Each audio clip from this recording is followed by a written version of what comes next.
Welcome, everybody. It is Thursday, November 21st, and this is the Josh and Brother Caleb Sports Pick'em Show. What's up, Brother Caleb? What's up? I'm glad you told everybody the date because they might not have known it unless you just told them. So, viewers, you're welcome for that. That's why you guys all got on, so Josh could tell you what day it was. Listen, I'm here to give people the important information. We are 1 week from Thanksgiving. That's important. I'm ready. You are ready. You are a expert at Thanksgiving. I can say from personal experience, you are a Thanksgiving superstar. I am. For sure. I appreciate it. What? Tell me what you are wearing. Look at this. Look at the Army hat. Yeah. I busted out some of the old Army stuff to get ready for the game this weekend.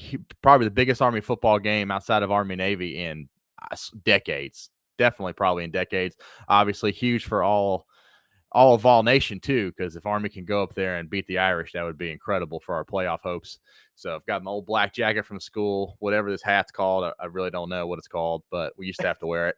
So we're ready. Let's go Black Knights. Let's go Black Knights. Look at that. You're looking good, man. Looking good. Got the Army stuff on. We got the Tennessee stuff behind you there. The picture that photo is from 98. That's 98. Yeah, that's from 98 when we beat Florida. Feels like 98, baby. Yeah. We got I got the Tennessee snowman behind me, trying to get decorated for Christmas already. You got your Christmas tree up, Caleb? No, after Thanksgiving. That's an after Thanksgiving project. That's it. Right. Yeah. Like the weekend of Thanksgiving, like Friday, Saturday, Sunday. Yeah, that's in a perfect world. That's where we're at. Right. Yeah, for sure. Yeah. It's great. Well, here we are. We got a lot to talk about. Big show. People are coming in, joining us live. You guys, thanks for joining us. Feel free to drop a comment in the chat there and ask us some questions, whatever you want to know. I'm Josh Mancuso. This is my brother, Caleb Mancuso, and we are partners in Honorable Mention Sports, along with our buddy Drew Bedard. And please check out honorablementionsports.com. And make sure you're following Honorable Mention Sports on all of the social media channels. We definitely appreciate the support as we continue to bring you entertaining sports content. I would say the best on the internet. So yeah, the best in the history of sports. Yeah, it's like us and then ESPN and then like everybody else. So yeah. All right, so we got should we get into it? Let's get into it. Let's get into where we head first. Well, I guess we talk about some football games from this past weekend. Particularly, the biggest game of the week was Tennessee at Georgia. How'd you feel about that game? Oh, it was definitely disappointing. I was quite frustrated. Definitely carried it with me through Sunday. It was very frustrating. Georgia played far and away the best game they played all year. I mean, what a game Georgia Bulldogs played. They played great on defense. Carson Beck showed his top-end talent, why he was been a big talk of the NFL draft coming into the season. He finally showed why, because he was throwing some NFL balls, back shoulder, tight windows, throwing balls before guys broke out of their route. I mean, he played a whale of a game. And then obviously what a great stadium and atmosphere they had there. So for me, there's really three things I thought of the game. One was Tennessee keeps losing on the road in some really big games. The next one was what an atmosphere and what a game by the Georgia Bulldogs. And then the third was you can't look at that game without some questionable officiating that happened in clutch moments, which we're going to talk about shortly. But those all three were the storylines to me. What about you? I agree 100%. I think you're right. We got some questionable referee moments here that we're going to pull up. However, I will preface that and say that we don't think this is why Tennessee lost the game, but it is interesting. Dan Harrelson put this on Twitter. Notable road losses for Tennessee with former Alabama quarterback David Smith as referee during the last 10 seasons. So when Tennessee goes on the road, they have lost these games, and he has been the referee during those games. Interesting. Just interesting. Yeah. I don't know what to make of that, but Dan put it up. I thought we would share it. Definitely the refs had a part in the game, but I will say what you said about Carson Beck. Carson Beck is he looked like an NFL prospect, 100%. Like if he plays like this, Yeah. he will be, he would be a Heisman Trophy front runner at this point.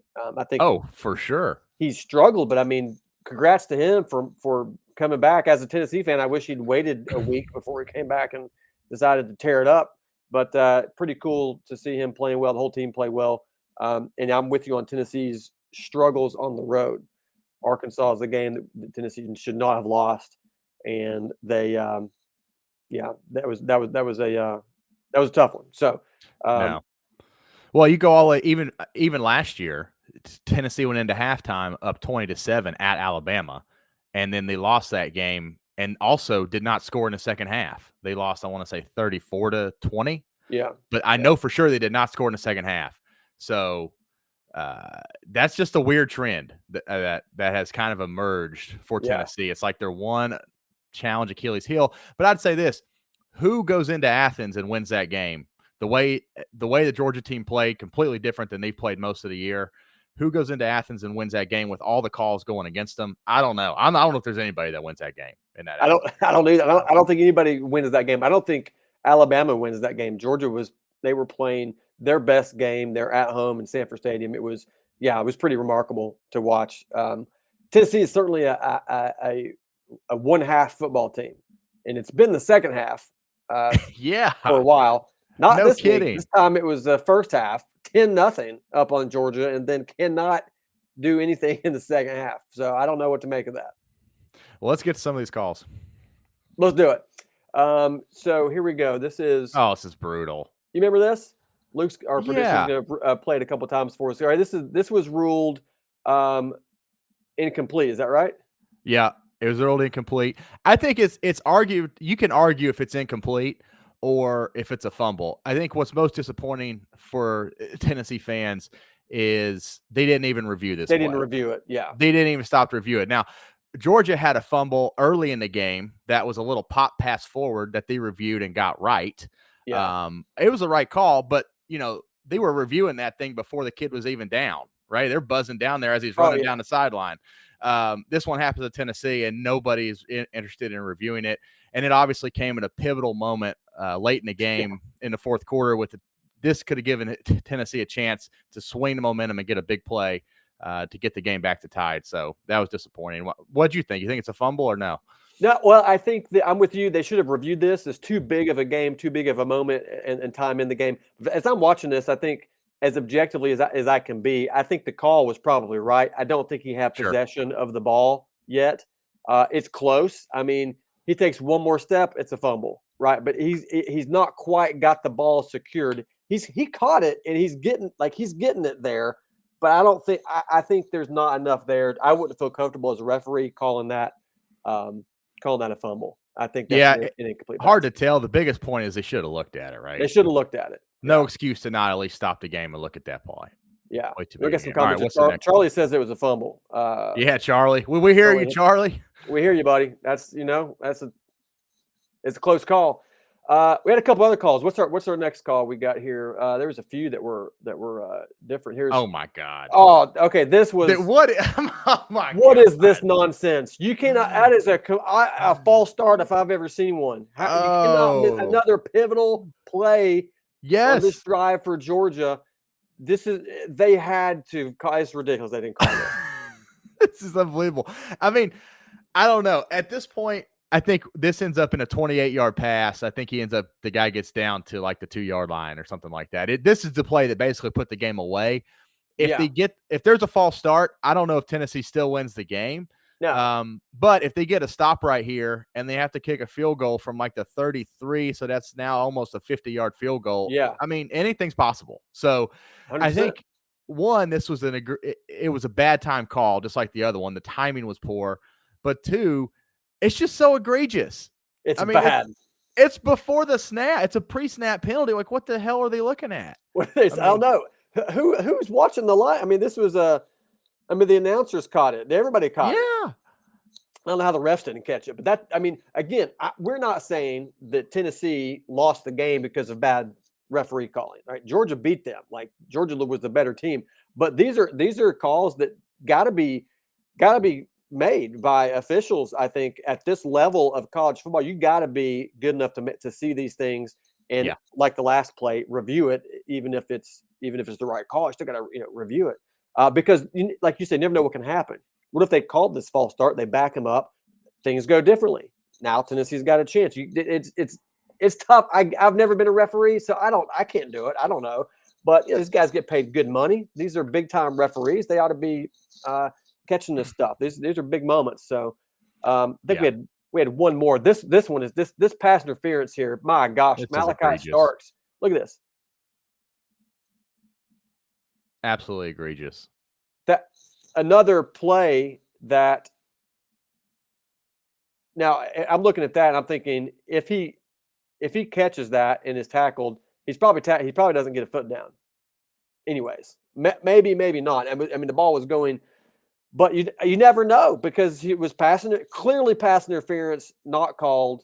He got there early. Yeah, that's not questionable. That was also on a third down and 9. Third down 9. Tennessee's driving. I think they were in Georgia territory at that point and ended up punting off of that drive. So who knows what would have happened, but it's a big call. I mean, if they get a 15-yard penalty right there, they're deep in Georgia territory with a first down versus punting. Yeah, it's a big deal. That's a game-changing drive right there. It's a game-changing drive. And I think it was – I think for sure the better team or the team that played the best Saturday night won the game. I mean, there's no debate that Georgia played a better game than Tennessee, especially in the second half. The challenge is not only did they play the best, at every single moment that Tennessee could have seized some momentum, it felt like something went on.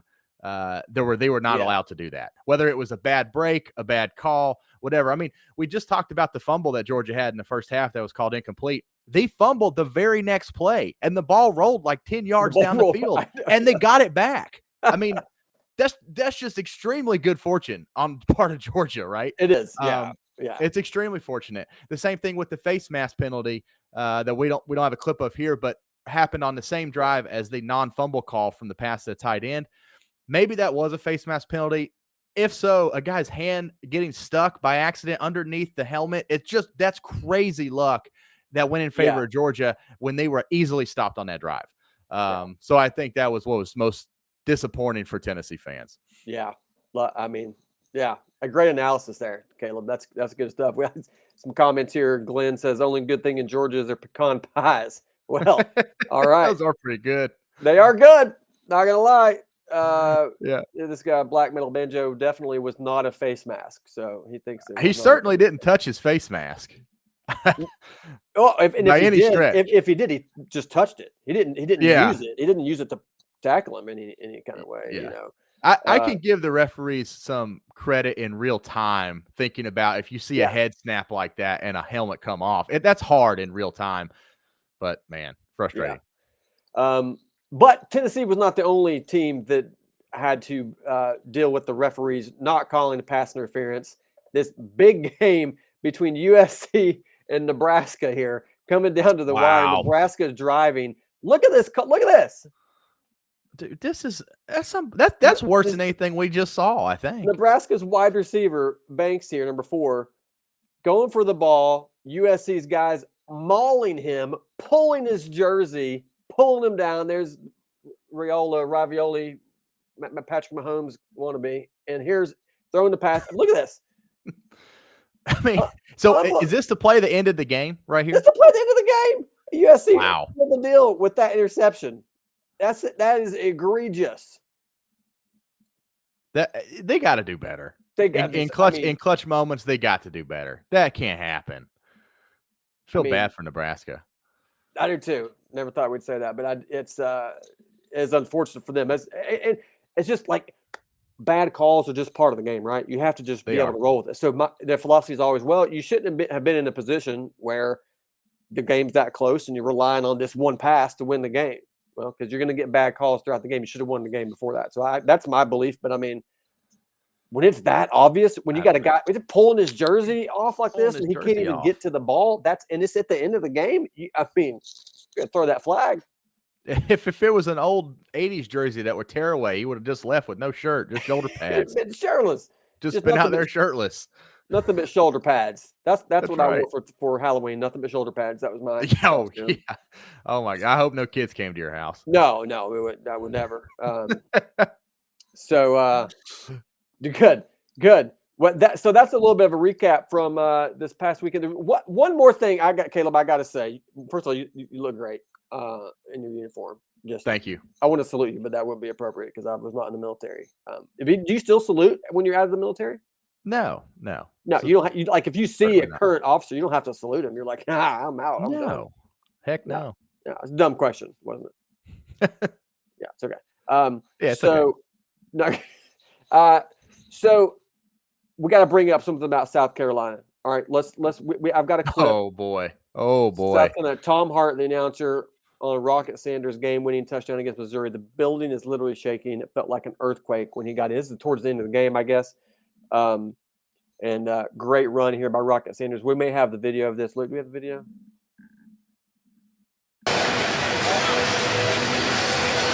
Felt like an earthquake when he got in there.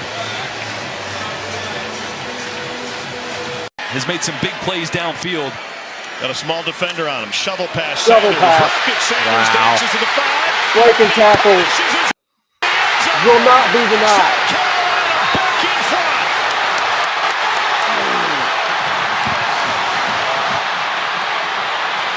Go Cox. Look at you. It's literally shaking. For Rocket Sanders, look at his double team, pushing Williams all the way back, and then it's just all Rocket Sanders breaking. Okay, first of all, Rocket, I believe that was your nickname in high school, wasn't it, Caleb? No, it certainly was not Rocket. Okay. What was your nickname in high school? It was Rocket. Yeah, it was Rocket Mancuso. Okay. But I was more like a bottle rocket. More. Yeah. Like yeah. Space rocket. The Roman candle. So congratulations to South Carolina. I have been all up on South Carolina's hind end all year long, but they have proven me wrong.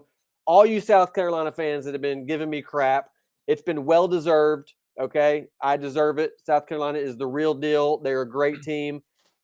I think they are one of the best teams in the SEC. They're on fire, and it's great to see. Excited for the Gamecocks and what they're doing. So congratulations, South Carolina, Rocket Sanders, Shane Beamer, getting it done. Shane Beamer. I hope we have another crazy Beamer press conference, but it sounds like it was more tame than the. Oh, yeah. I could bring the chicken. We need to get. We need to get. I want Shane Beamer to be on this show. I want to interview Shane Beamer or do a video with Beamer. Wouldn't that be good? Let's do it. That would be awesome. That'd be awesome. That'd be awesome. That place is special.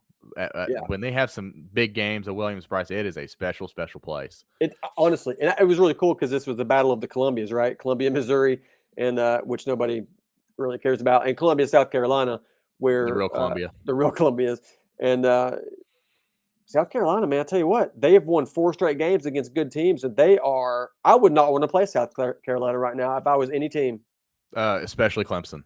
Especially God, any team, especially Clemson, I would not want to play South Carolina. It's going to be wild. And Absolutely speaking of which, I'm going to be. I got my Clemson mug today. I'm going to be in Clemson on Saturday. At the Alumni Hall at 11:00, doing a meet and greet like I did at Tennessee. I'm doing that in Clemson. It's going to be a lot of fun. I'm going to go to the game afterwards, and they play the Citadel, so it should be a typical ACC schedule, and they should. Beat the Citadel pretty handily there. So go Tigers. All right. I'm going to cancel all my weekend plans to go to Alumni Hall at 11 just to wait in line and see you. Yeah, absolutely. Yeah, you need to. Yeah, I know we're brothers and all, but you're going to have to wait in line. Yeah. So nobody gets to the front. Nobody. Okay, I would say Black Metal Banjo. Awesome name. Says thank you for your service, Caleb. Thanks, Black Metal Banjo. Appreciate that. Yeah. Stacy, she said she loves Brother Caleb's uniform. So good stuff. We all appreciate you, buddy.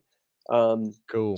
Okay. Well, how about your top 25? You want to get a lot of responses on your top 25. Look at it. This is very different from my previous top 25s. I got some explaining to do, Ricky Ricardo. So all right. So what's different?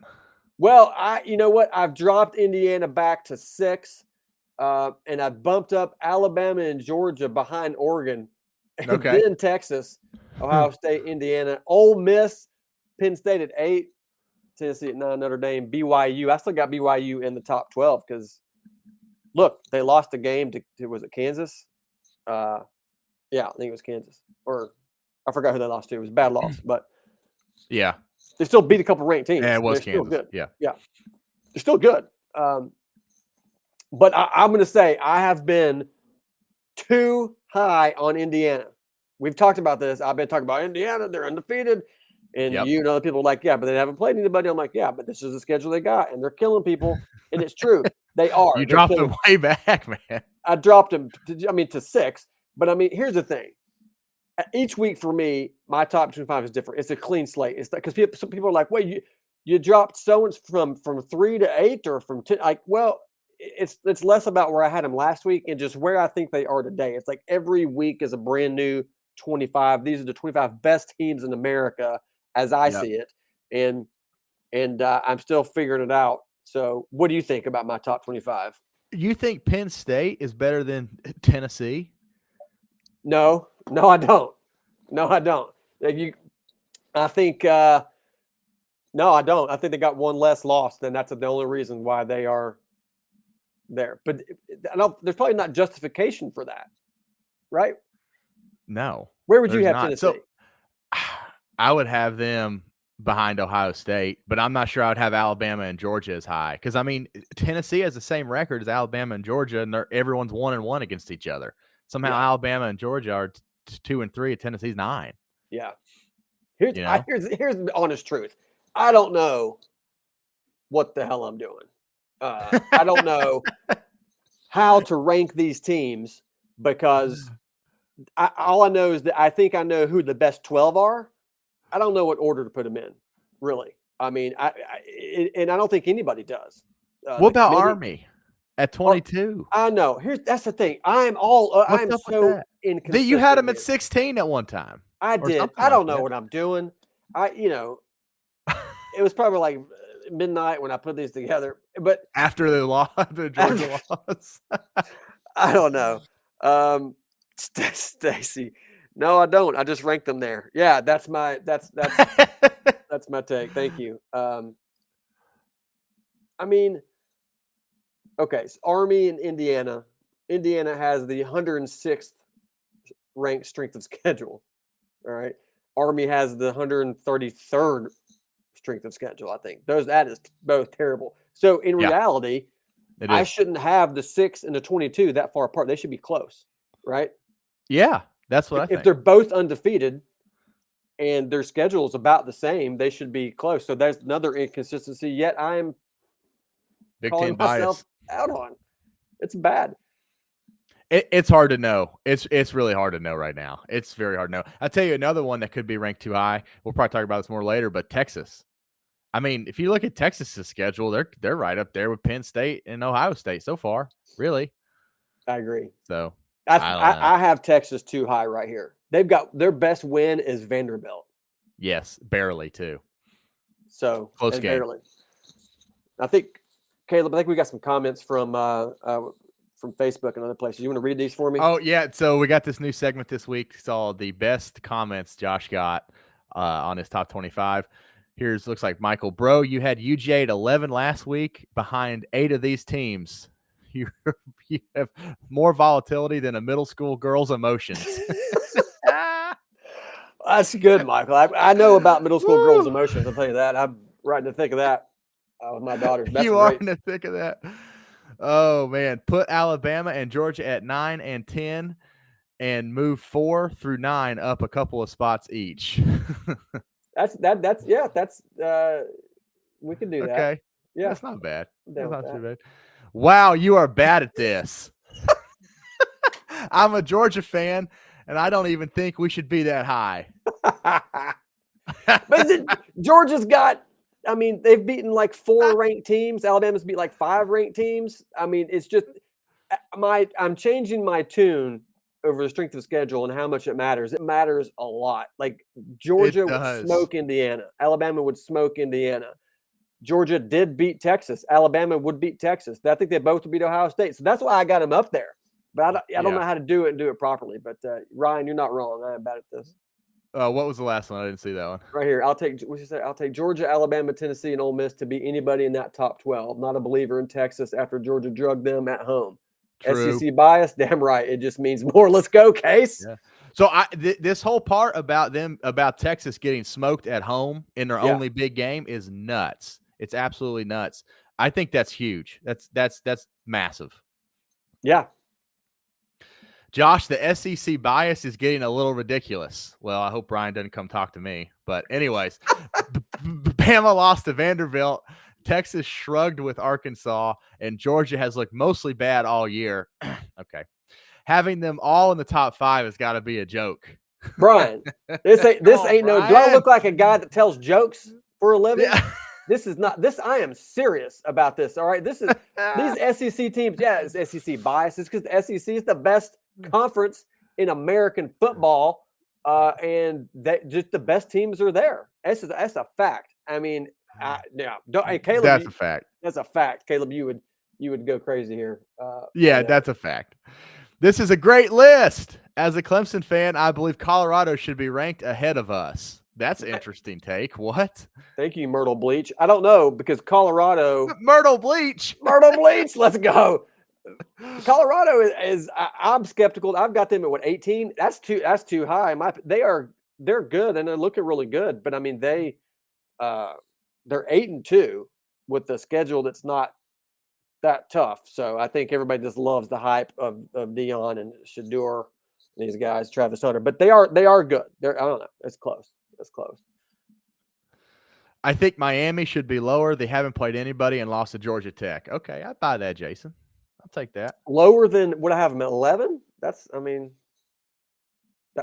going to be likely the ACC champion if they can beat SMU. I mean, I don't know. We'll see.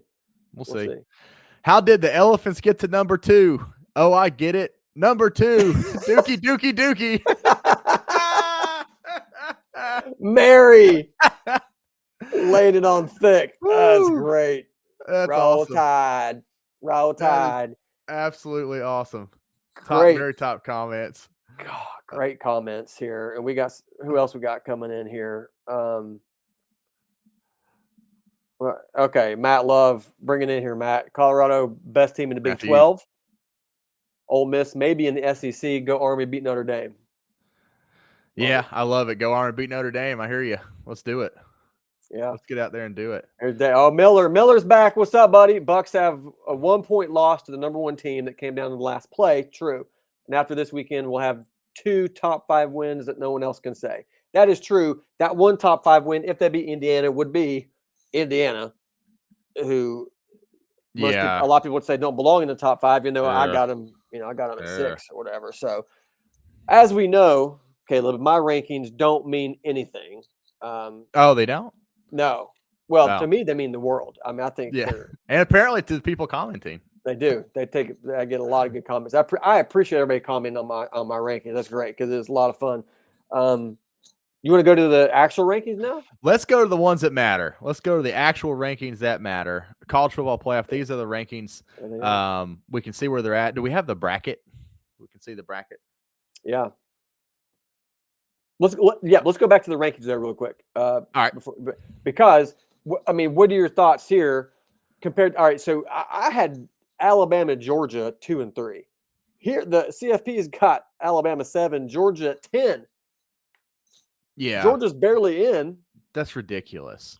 I think Georgia has got the best resume of anybody, and that you could maybe not Oregon because Oregon's undefeated and they had a big win. They've had 2 big wins, but Georgia has an incredible resume because they've played 5 top tier teams and come away 3-2. Yeah.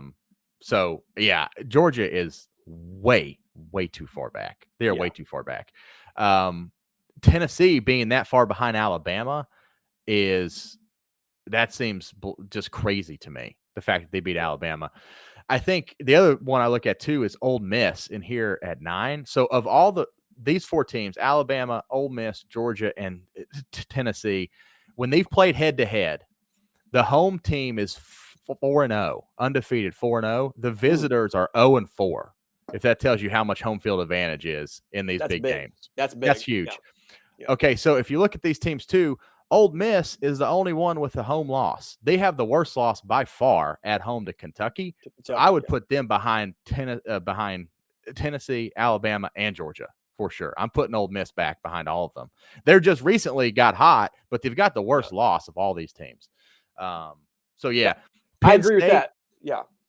Penn State and Indiana, come on, man, that is rough. I mean, I don't know what these folks are watching, but they are not as good as some of these other teams. Penn State at 4 is I think one of the biggest controversies, given that they hadn't beat a ranked team all year. Now that Illinois is ranked at 25, that would be their one ranked win that they have. But they lost to Ohio State by a touchdown. That's not a bad loss by any means. But no, 4th. That's again. I just think a lot of this is they call it the eye test, right? It's like I don't know. You can only tell, but by watching the games until they play each other, you just don't know. But I mean, something's got to be said for the gauntlet that Georgia has gone through and Alabama. I think Ohio State's a legitimate team too. I don't think they're the number 2 team in the country. I don't know. So so this is what I see too. If you look at the strategy to play the weakest schedule possible and go undefeated or have one loss, look at the teams that have done that: Ohio State, Texas, Penn State, Indiana, and here the Fighting Irish, Notre Dame. All these block of teams are the classic. We played nobody and either have one great win. Oh, Penn State, one great loss. Penn State has this just incredible loss. They bundle it up and they swaddle it and they give it to the playoff committee and they say, look at how great my loss is. And the playoff committee says, God, that's such a good loss. And I love your loss so much. And we're going to put you in the top 5. And the whole strategy of play the easiest schedule possible and get in the playoffs is absolutely working. It is 100% the way to do it. It's working.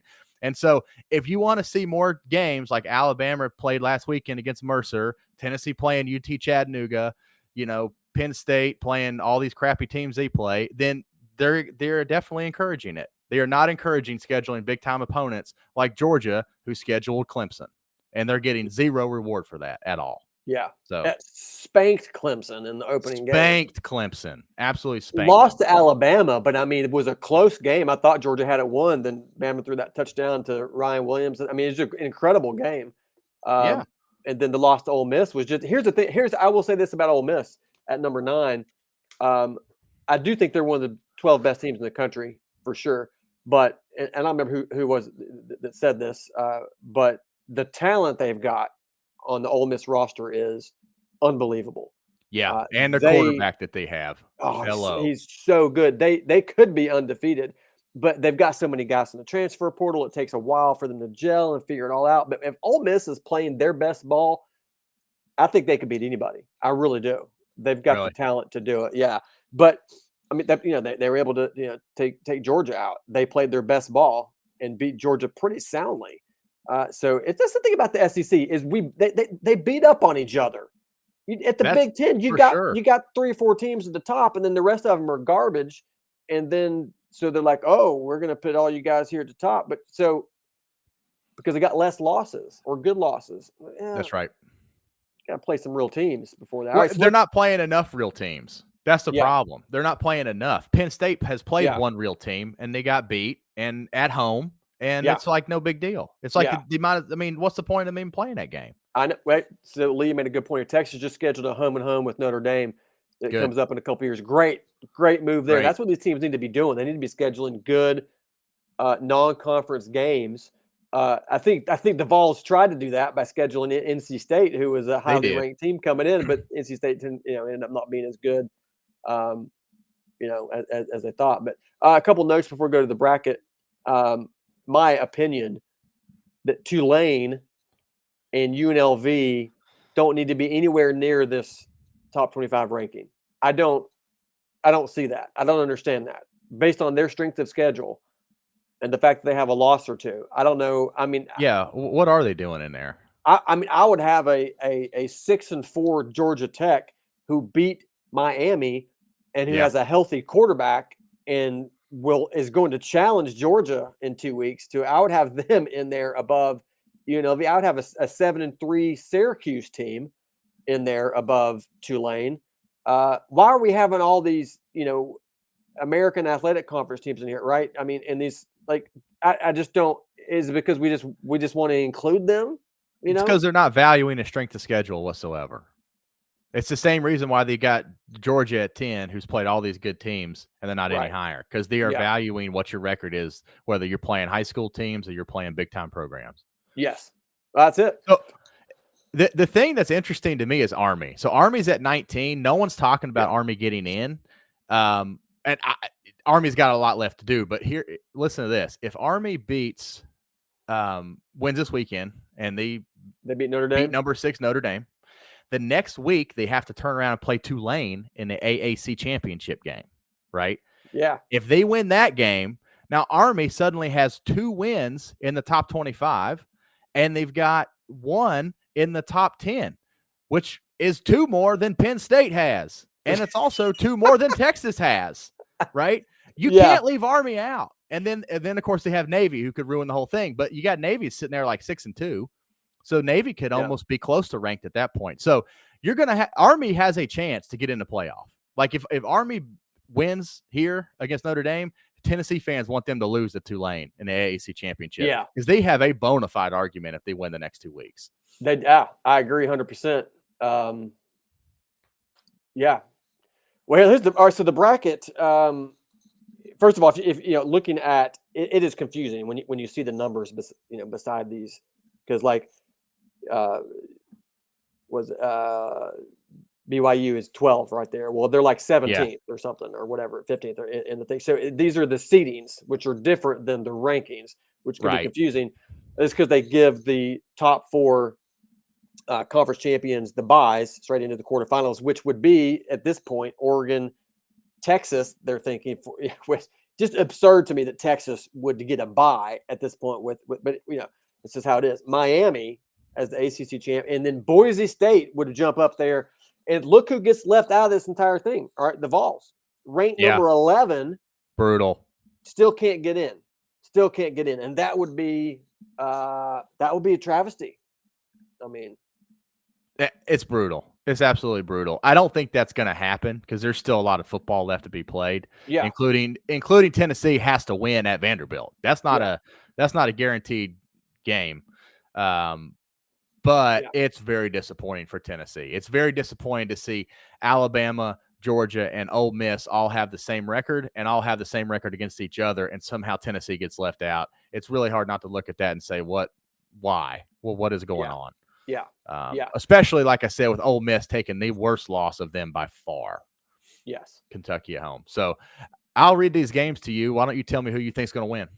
Let's do it. A hypothetical picking of if this were the actual this was the bracket. Okay, let's do it. All right. BYU at Ohio State. I'm taking Ohio State. Ohio State. At home, especially, yeah. Alabama at Notre Dame. Wow. I'm taking Bama, even on the road. Yep. Bama. Georgia at Penn State. Georgia, and it's not even close. Okay. Ole Miss at Indiana. Ole Miss, and it's not even close.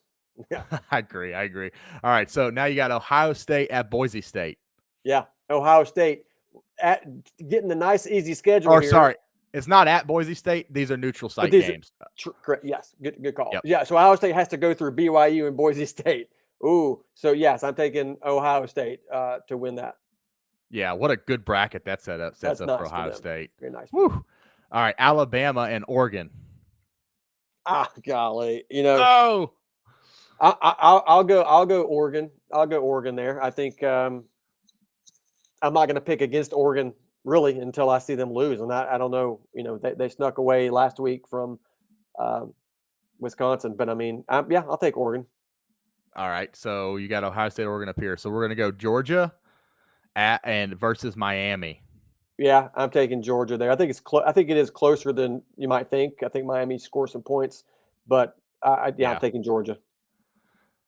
Ole Miss and Texas. Wow. Well, that's a game I would love to see. Wow. I'm taking the Rebels, the Land Sharks, or whatever. I'm taking Ole Miss. Yeah, what are they? Have you done a video about their mascot? I have. That was one of my first ones. That they don't know what they were the Black Bears at one point or something. I don't. Yeah. So, yeah. I'm taking Ole Miss to win that. So now, who's in my semis now? All right, in your semis, you've got Ohio State and Oregon. A rematch. A rematch. Yeah. Ohio State and Oregon. I've said all year that it is difficult to beat a team twice like that. It is. But I'm taking Oregon. I'm taking Oregon to beat them again. Ohio State. I'm taking Oregon to go to the championship. All right, Georgia and Ole Miss. I think I'm taking Georgia. I don't think Georgia loses twice to Ole Miss. They get that fixed. They've got their game going now. I'm taking Georgia. So we got a Georgia, and Oregon. Ohio State. No, Georgia, Oregon. Did you take Oregon? Oregon, yeah. All right. Georgia, Oregon. I take the dogs. I'll take the dogs right now. Would you? You take the dogs to beat Oregon? Yeah, I take. Wow. Let's do it. Wow. That's incredible. I could do this again and pick totally different teams. I really have no idea. I really don't. I wish I knew what I was talking about, but yeah, that's interesting. We got to bring in this question from Miller. My question is, why does the SEC always schedule teams like Walmart third shift with 2 weeks to go? It happens every year. I agree. I think it's dumb. I mean, let's be honest. Playing the Big Ten schedule is like playing the Walmart day shift for most of the schedule. All season long. You're playing Walmart day shift. Miller, let me tell you something right here. Let me read Alabama. They just played Mercer. Yes, they did. But who they played before Mercer? LSU ranked, Missouri ranked, Tennessee ranked, South Carolina ranked, Vanderbilt was ranked, and Georgia. Before my God, that's their before schedule? that. Yes, before that, Wisconsin, who they demolished from the Big Ten. Jeez. So in my mind, Tennessee or Alabama, they've played this gauntlet. They deserve to play Mercer for a break. So that is my take on that. I wish they would just take an off week instead of. I don't want to see Tennessee play UTEP.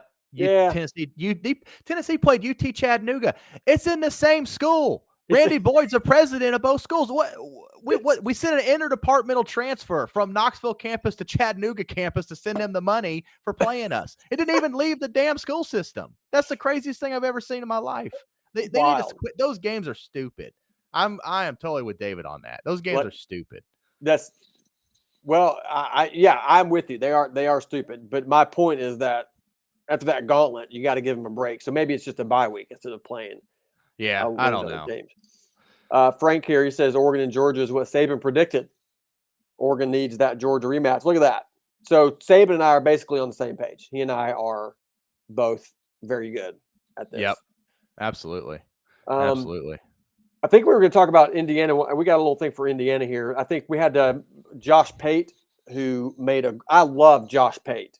His analysis is spot on almost every time. And I think hopefully Luke is our producer. Indiana plays Ohio State this weekend. It's my opinion that if Indiana loses that game, they shouldn't be included in the playoff. Being from the Big Ten, your conference schedule will normally take care of any of this. It just so happens Indiana's conference schedule is not good this year. And here's how not good it is. If they lose this Saturday, and they are a double-digit underdog at Ohio State, if they lose, their best win will be against Michigan, and they will have played the bottom 6 teams in the Big Ten. Their out-of-conference schedule will consist of FIU, Western Illinois, and Charlotte. There's no meat on the bone. There is no resume there. You get your shot. It's almost like the way we used to talk about Boise. These G5 teams that everyone thought was good, but they had a garbage schedule relative to the big boys that have like one power team on there.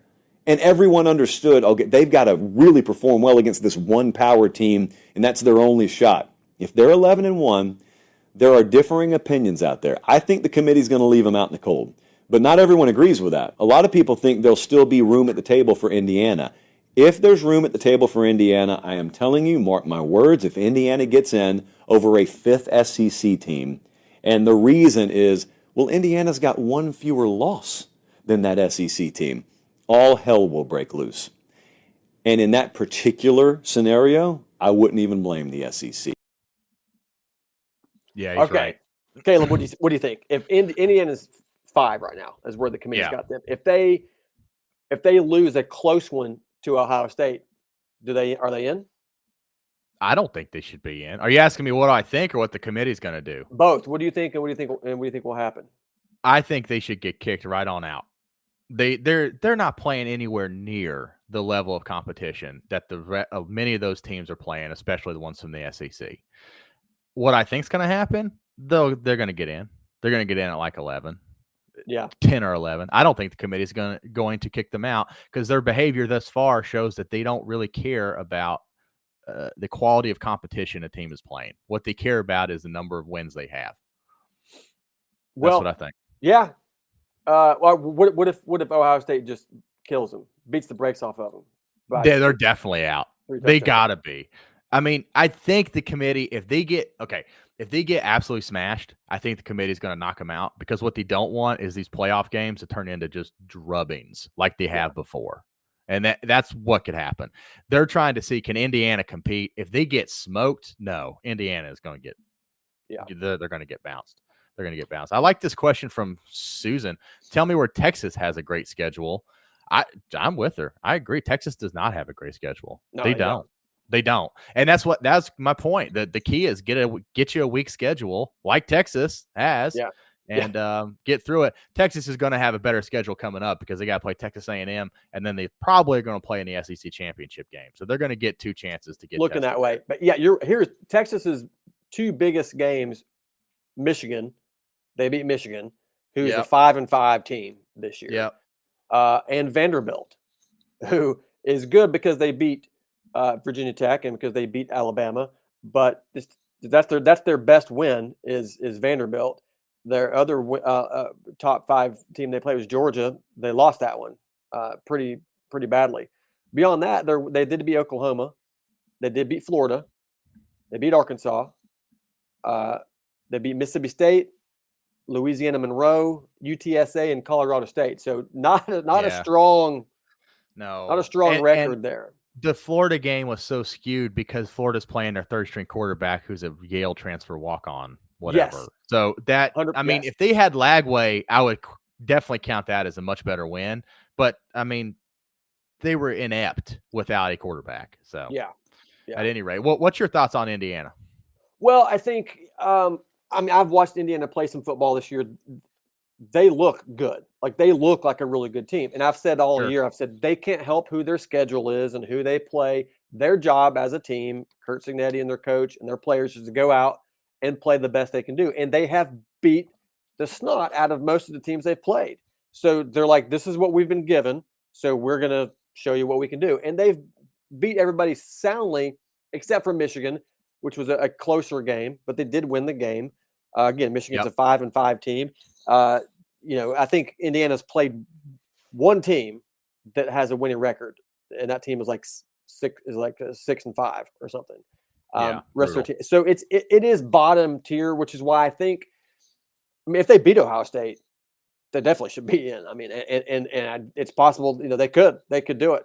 But if they lose pretty solidly, I mean, by a few touchdowns, I think you got to bump. I think you end up with the Florida State situation from last year where they were undefeated, but their schedule wasn't strong enough. They didn't have their starting quarterback going in to the postseason. The committee dropped them out. I think you look at the same thing. Indiana, hey, congratulations, 11-1. You're really good, but you can't compete with these top 12 teams. They're going to put you in the, Gator Bowl or whatever. We'll see what you can do over there. And then if you're legit, come back next year and do it again with maybe a better schedule. So, I don't know. I want to see what happens. I want to see what happens in the game. I like Indiana's offense, though. They're fun to watch. I mean, they are good. They're good. I think Indiana could probably beat some mid-level teams. So if Indiana was in the SEC, I think they could beat. I think they could beat Missouri. Maybe I think they would beat Kentucky. I think they would win some of those games, but I don't think they can beat Georgia, Alabama, Ole Miss, Texas, Texas A&M. I don't think either. So that, I don't know. We'll just have to see what the committee says, but that's my 2 cents. Love it. All right. So next we have some uniforms we can look at. We do. We're going to do some trivia in a few minutes too. You guys are watching. You're going to want to stick around for this trivia here in a few minutes. It's going to be a lot of fun. But okay, so there's some uniforms, Kayla, that we've got that we're going to check out and kind of maybe vote on what we think are the best ones. All right, let's vote.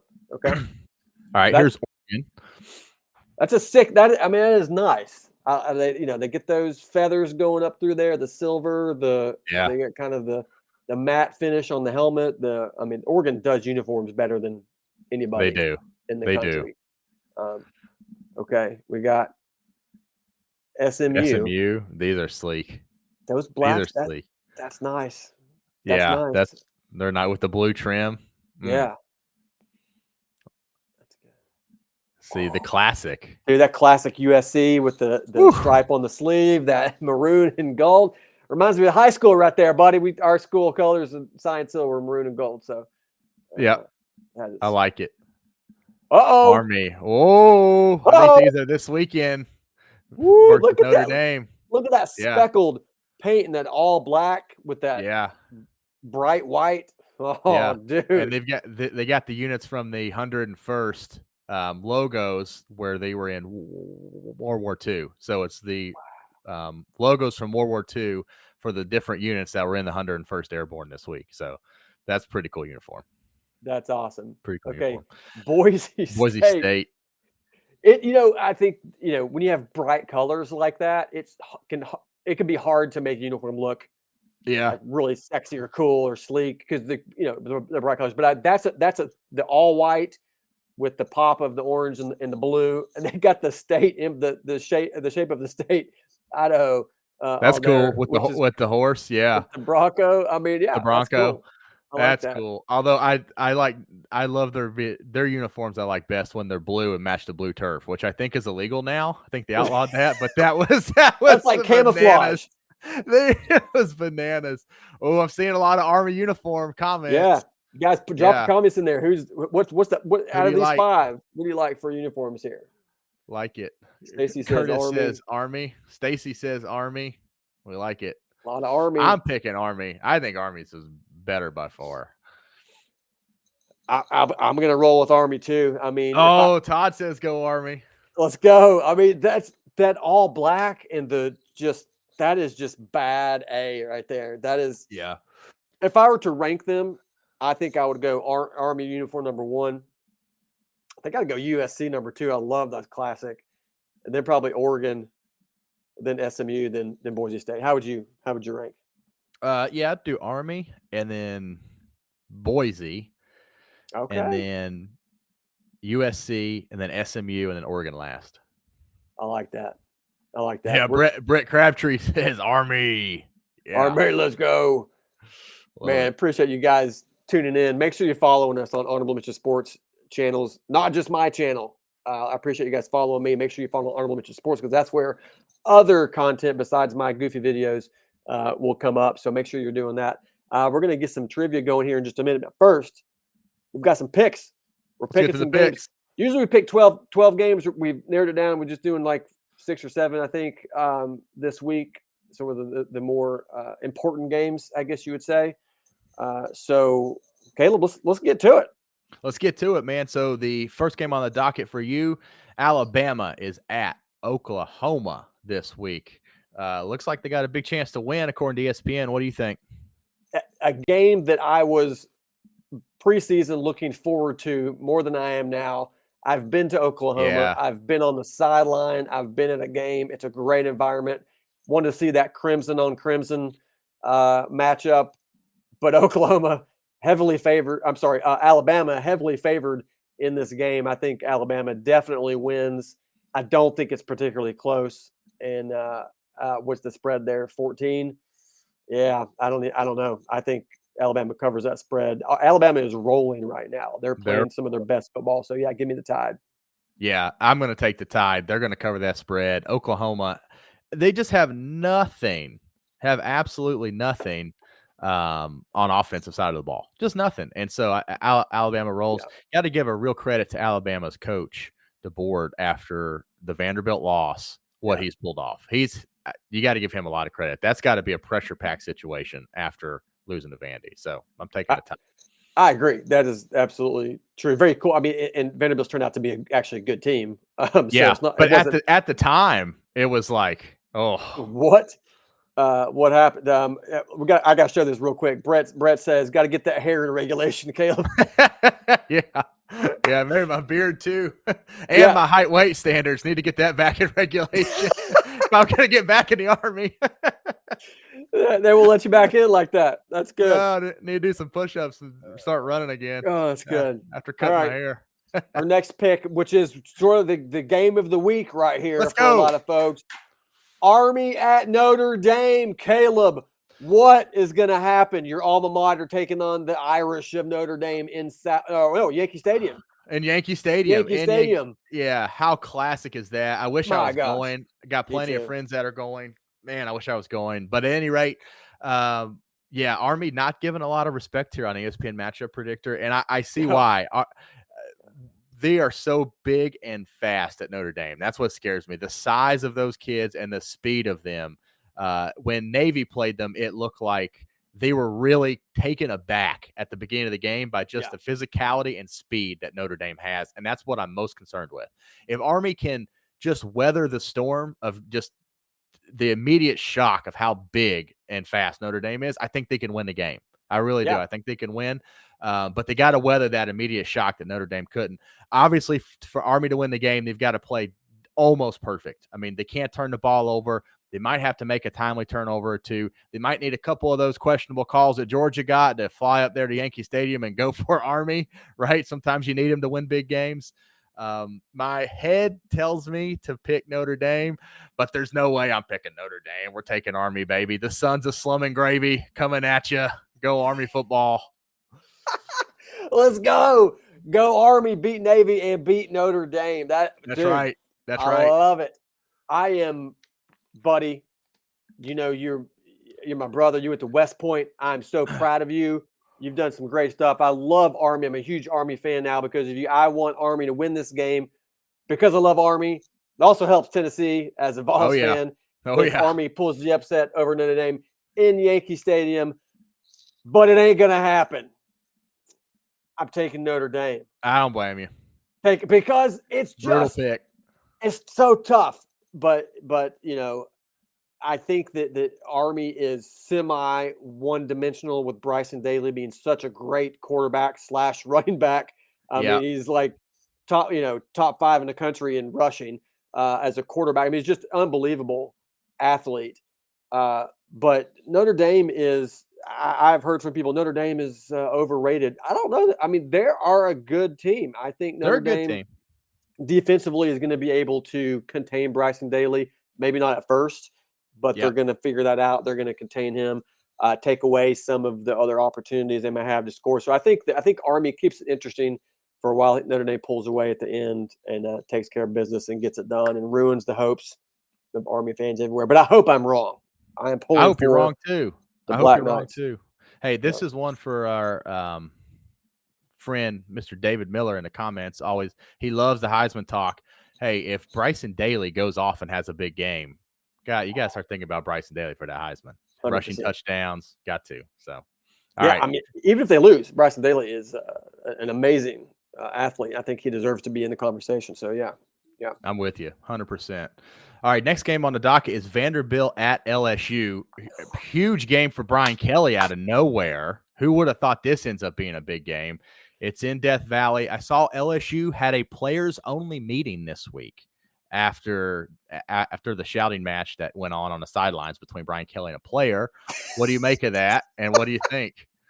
I think the wheels are falling off down there at LSU. Do you? I mean, they're arguing on the sidelines. It's bad. But I think they pull it together. I do. They are favored in this game a little bit.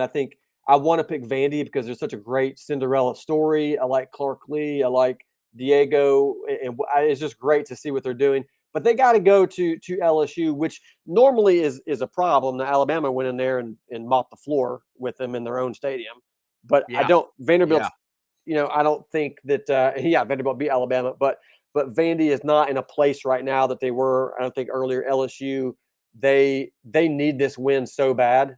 I mean, they're 6-4 and a couple of those Hard to games they believe. won, they barely won, like South Carolina. South Carolina. I mean, they should have lost. So I'm going to take LSU. I'm going to bet on that players meeting, that kind of come to Jesus meeting. Like, guys, what are we doing? We are LSU, and we got to get it together. So I'm going to take LSU to win, potentially a close one, but I'm going with the Tigers. I'm with you. I'm taking LSU. I think the stuff on the sidelines a little bit overblown. Crazy things can happen in the emotion of a football game, and that doesn't mean they always stay personal through the whole rest of the season. I'm concerned LSU. Everyone's concerned about LSU. This is a massive game for Brian Kelly. Yeah. I mean, if he doesn't win this game, or if they come out and look lifeless and look flat like they did at Alabama and lose this game by a couple scores, it's going to get ugly in Baton Rouge. I just think their backs are against the wall and they're going to come out swinging. Those kids should have a lot of pride. They should have more pride than they've had. I'm going to get it at LSU. I like it. That's a good pick. You're right. Brian Kelly, he needs this game badly. And I think he needs it. He knows it. So I think they get it done. Next pick here, a game that we didn't think we'd be picking before the year started, but BYU at Arizona State. That has college football playoff implications. That is wild. It's wild. This is a Big 12. The winner of this game would go on to the Big 12 championship more than likely. Is that right? I think to play Colorado. Probably play Colorado. Yeah. Colorado's in the driver's seat. Yeah. So anyways, I'm taking BYU. They looked bad last week. They've looked bad 2 weeks in a row, but they have been a good team up until these last 2 weeks. I'm taking the Cougars. Yeah, I'm with you. I've been excited to watch Arizona State all year long. It's pretty cool what they've done here. I'm excited that they're in the top 25. They're kind of this unheard of team. Nobody's talking about them. Haven't talked about them all year. I think BYU, like you said, learning from that loss they just had, they are a good team and they can win and they can win on the road. Yep. But Arizona State is favored in this game. Yeah. That's 3.5. Yeah, it looks like 3 down there. Yeah, 3 in the spread. That is wild. I'm taking BYU. Give me the Cougars. I think they're legit. And if they're not, then they're definitely going to be gone. And then if BYU loses this game, we're going to end up with Arizona State and Colorado, and one of those teams end up being in the college football playoff, which is wild. I think it's going to be Colorado, but I digress. Could be. All right, we're both taking BYU. So all right, the Cougars. Who's next? Ole Miss at Florida. And this game is a noon kick. I'll tell you my opinion straight away. Ole Miss got lucky that this game is not at night. They got all kinds of lucky. Yeah. This game could easily be at night. What's your thought? Yeah, I was tempted to pick this as an upset for Florida. I think DJ Lagway, I think, is playing. He's back. He's good. Great quarterback. But at this point, I'm rolling with Ole Miss the rest of the season. Not just because they beat Georgia. That was a big win. It was a solid win for them. But they are playing their best ball right now, and I think they roll through the swamp and take care of business down there at Florida. I think could be a high-scoring game on both sides. I'm not sure. Ole Miss defense is good, but Florida's going to put a few points up. But yeah, I'm taking the Rebels. I think they win. Yeah, taking the Rebels. So I'm taking Florida. I think it's upset time. There's a few big surprises left in college football this year, and I think this is going to be one of them. Florida is playing with incredible confidence as long as they have Lagway back there. They've got incredible confidence right now. Yeah, look at this stat. Thank you, Luke. Look at that. Lagway is 3-0 in games he's played the full games, and he's 3-1 overall as a starter. The one loss was to Georgia when he went out hurt, and I think they would have beat Georgia if he didn't. They would have had a shot for sure. Yeah, it would have definitely gone to the wire. So I'm taking Florida at home. That's a team that's coming together. They're a 10.5-point dog, and I think that could be a wonderful little sprinkle on a big money line upset this week. I think it's just plus 270, maybe it's just plus 300. It's probably around there, but give me the Gators. And here's the thing about these. This is great. I love this, Caleb. The thing about these rankings stuff too is like Florida is a 500 team. They're 5-5, but they are better than their record shows, right? They are. For sure. Which is why, but you can't rank Florida currently in the top 25 over a UNLV. No. But I think Florida beats UNLV. I don't think UNLV is going down to the swamp and beating Florida right now. But I'll tell you this: the Florida team that lined up against Miami and the Florida team that lined up against Georgia were two different teams. Yeah, like they have, and it shows you still have importance of continuing to get better as the season progresses. And that team has gotten a lot better as the season progresses. And you look at the difference between them and LSU right now, man, no one would have ever thought at the beginning of the year you'd say, wow, look at Billy Napier compared to Brian Kelly's team. But I mean, that's where they're at. That's where they're at. Yeah, it's very cool. Okay, 2 more picks we got. All right, next up is Colorado at Kansas. Yeah. Only Kansas game because Kansas keeps tripping people up. What do you think is going to happen here? Yeah, what's going on with Kansas? They're not scared of anybody. All of a sudden, they're playing. They love the role of spoiler in November. I'm taking Colorado, though. The Buffs are for real. It's not just a hype train. He started to get it figured out, and he's actually got a football team around these two great players in a Shador and Travis Hunter. So give me the Buffs. I like it. Kansas was highly ranked at the beginning of the year, and thought they were going to have. Well, they were ranked, I guess, but at the beginning of the year, and thought they would have a much better season. And they started out okay, then they just dropped it and lost it. Now their last 3 games, I mean, they lost to Kansas State by 2 points closer. Then they beat Iowa State. Then they beat BYU. They're 4-6 record-wise. It makes no sense to take them over Colorado, but I'm going to do it. I'm taking Kansas to upset Colorado. Woo! And throw the Big 12 into even bigger tailspin. I love Jalen Daniels, the quarterback, is a great athlete, and he's showing up now. They're playing good ball. They're going to be up for this game. They're going to be hyped. They're coming off some big wins. They're going to be ready to go. I'm taking Kansas. Jayhawks back. All right. We'll see. That's a big. I took Florida. You took Kansas. Wow. I got to pick one upset every week. Got to. Yeah. All right. Last game of the week. It is the absolute game of the week. It's a Big Ten game, which of course the Big Ten plays their big games at noon because that's what that conference does. Yeah. Okay. So now we move on to the game. Who are you taking? Indiana at Ohio State. Man, I would tell you what, I've thought all week long that I might be taking Indiana to win this game. Honestly, thinking they might do really. This. I've enjoyed watching them play. They're so good.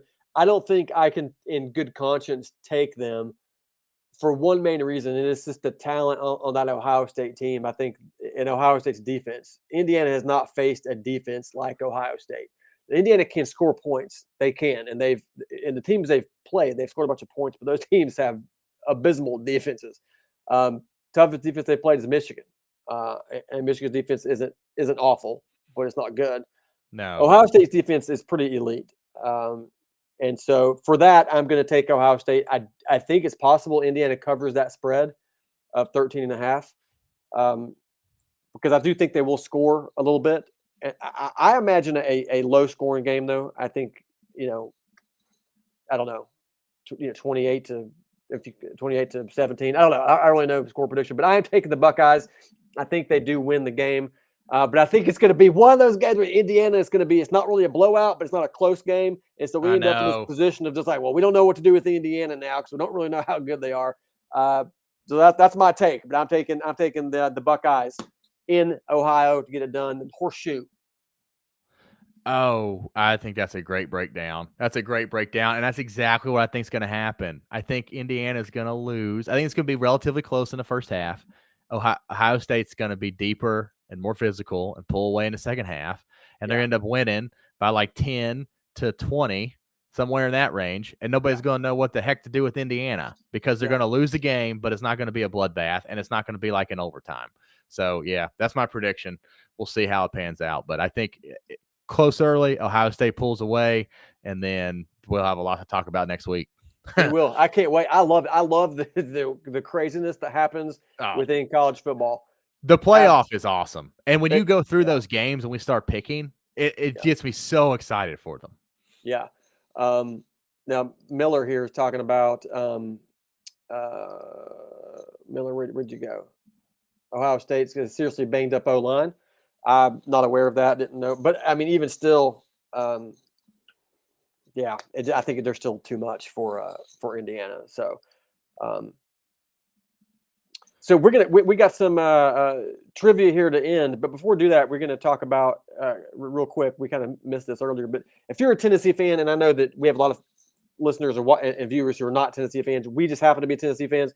We try to cover objectively as best we can all the games, but we will certainly at times look at something through our orange colored glasses, and so we're going to do that now really quick and look at the scenarios for Tennessee for all you Vol fans out there. This is what Tennessee fans need to be watching and who they need to be rooting for the weekend. Caleb, walk us through this real quick.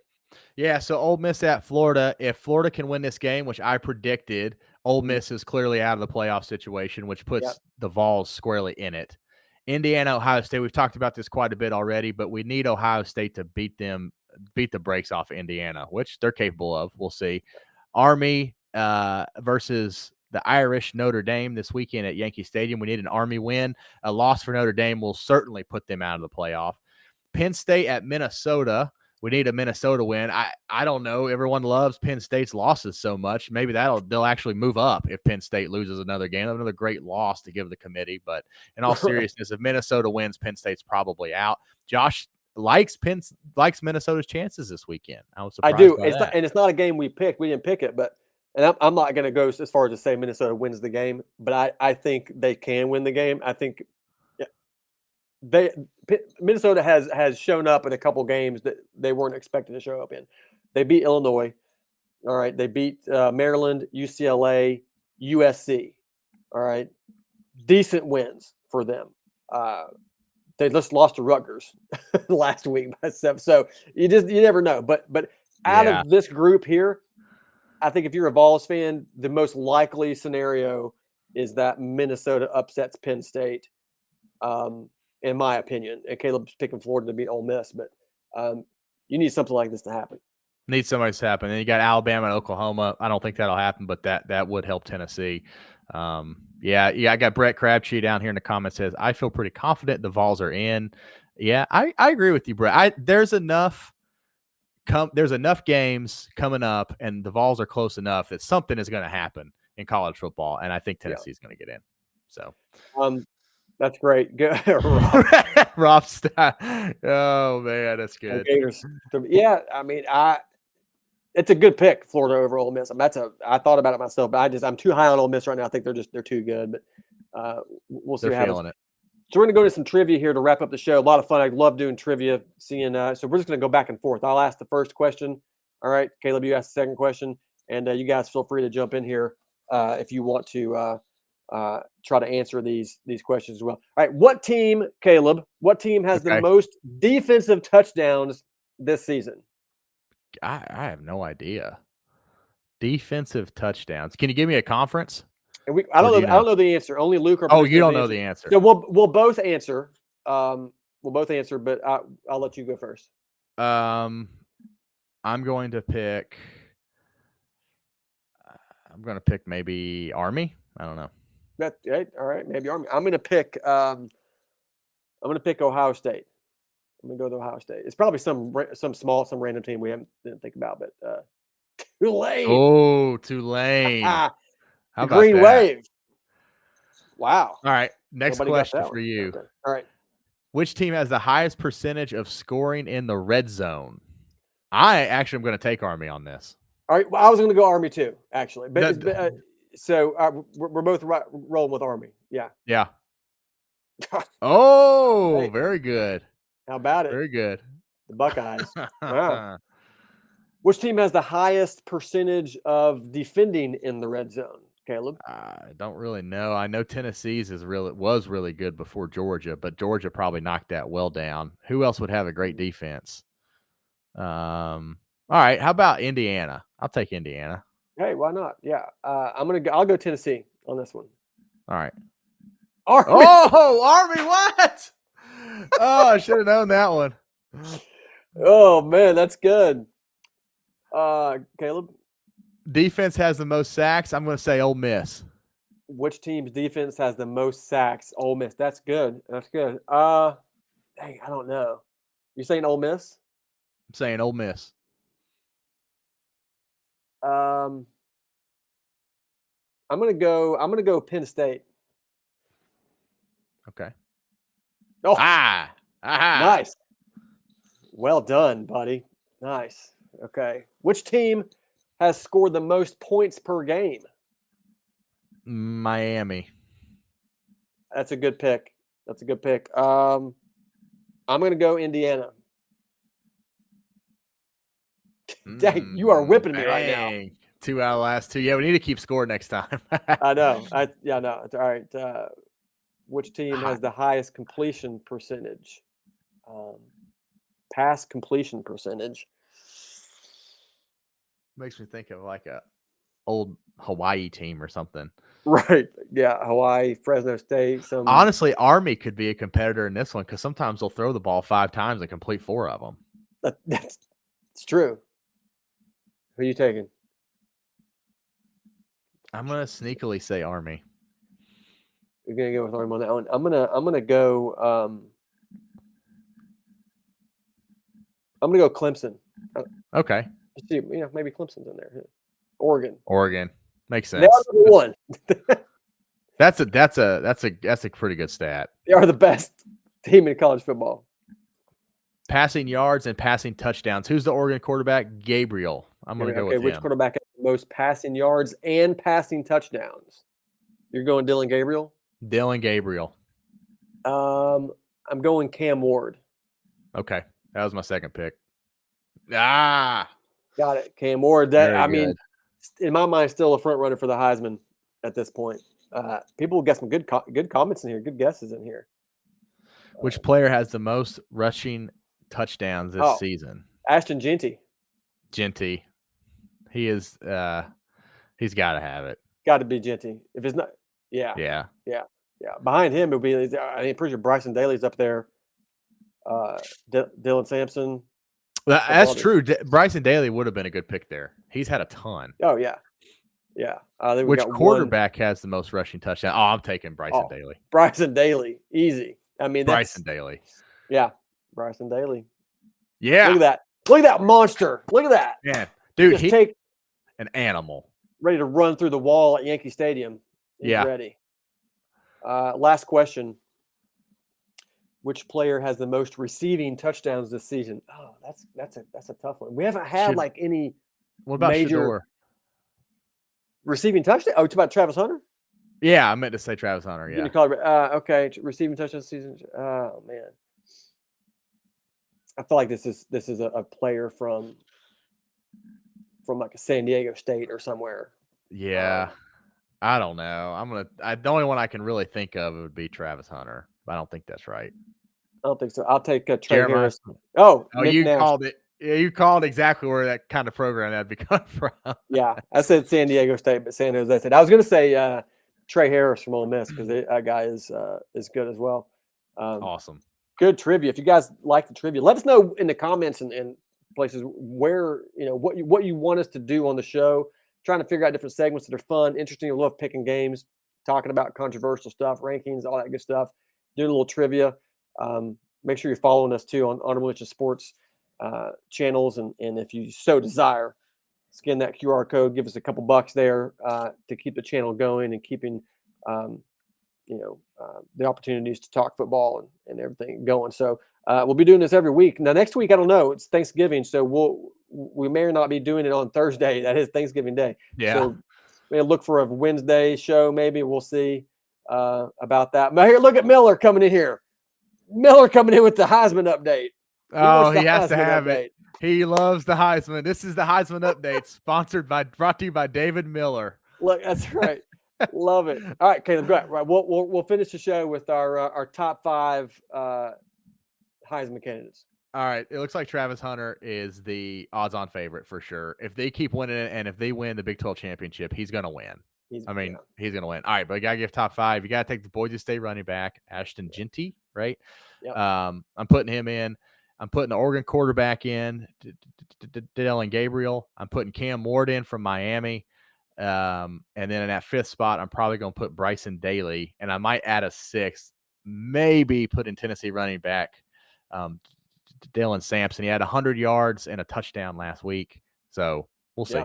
And the loss to Georgia, but yeah, I'm with you on all those. I think you mentioned. I think at this moment, what Travis Hunter has going for him is that he plays both ways. I mean, and he's just a great athlete. He can, he put out a great video recently of like him on each side of the ball, like going squaring off against himself, right? Like he's playing both sides of the ball. It's very cool. And the graphic when they in the game is like Colorado's impact players on offense and defense. It's just him. He's both. He's both the impact yeah. players. Oh man, he's gonna win that thing. He deserves it. I think he ends up. I think the three that end up being in New York are Ashton Genty, Travis Hunter, and Cam Ward. That's who I think ends up being there. You can't All deny Cam Ward and what he's done for Miami. Without him, they'd be They're struggling. 500 team. Yeah, I mean he's an incredible quarterback. I mean he's probably going to be a pretty decent NFL quarterback, I would say. Great comment here from Chuck Lee, Tyler Warren, the tight end at Penn State. That's great sneaky. Athlete. That dude, he's throwing them, running for him, catching them, doing all the stuff. It's pretty cool. I think if he were to have some big games, going forward, he could certainly be up there. But yeah. Miller coming in with the comment here at the end. Does playing on both sides really make you the best? The stats on both sides doesn't add up, though. I mean, I think I get that comment because, I mean, his stats don't blow you away on offense. I mean, he's got some yards and touchdowns. I think it's his ability to play both sides and be a factor on both sides, right? It's like he's your go-to guy on offense. He's your go-to guy on defense. You take him out of the game, Colorado's not Colorado. They're not. So there's value there. Love it, man. Good show. Well, good show. Thank you guys for tuning in. Yeah. Go watch some football. We got Thursday Night Football tonight, NFL, Amazon. Make sure you're watching football all you can. Just watch football all week. It's a secret to life. That's all there is to it. Yes, someone asked, I'm drinking out of a Clemson mug. I am. I'm going to Clemson this weekend for the game, so should be fun. And thank you guys for tuning in. Make sure you're following Honorable Issue Sports on all the networks, all the channels. Donate if you feel like it, and we'll see you next week. All right.